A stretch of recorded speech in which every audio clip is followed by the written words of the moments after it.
कहा जाता है कि अरबों साल पहले लूसीफर ने देवत्व की सत्ता पर कब्जा करने के कारण महादूत माइकल द्वारा दंडित किया गया था और उसकी तलवार से उसे नर्क में बंद कर दिया गया था। लेकिन लूसीफर हार मानने को तैयार नहीं था।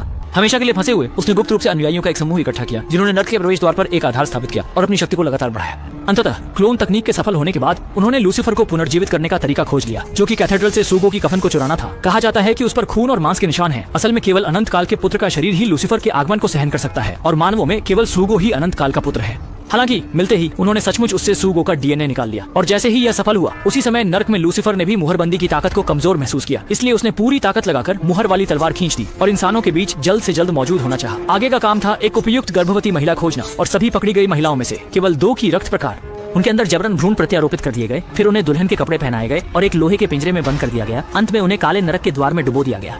उसी समय नर्क का लूसीफर भी बुलावे को महसूस करता है। वह तुरंत एक काले धुएं के रूप में बदलकर खुद अपने वाहक को चुनने आता है। वह पहले एक महिला के मुंह में घुसता है। अचानक वह महिला असहनीय पीड़ा में होती है, लगातार उल्टी करती है और थोड़ी ही देर में भगवान से मिलने चली जाती है। जाहिर है उसका लूसीफर से मेल नहीं खाता, इसलिए काला धुआं बाहर निकलकर फिर से शाओ मई के मुंह में प्रवेश करता है। चिवा चमत्कार हो गया। शाओ मई को बिल्कुल भी कुछ महसूस नहीं हुआ। लूसीफर ने अंततः उपयुक्त वाहक खोज लिया। शाओ मई को सही सलामत लौटते देखकर बेस की प्रमुख बहन बाई के चेहरे पर एक मुस्कान थी।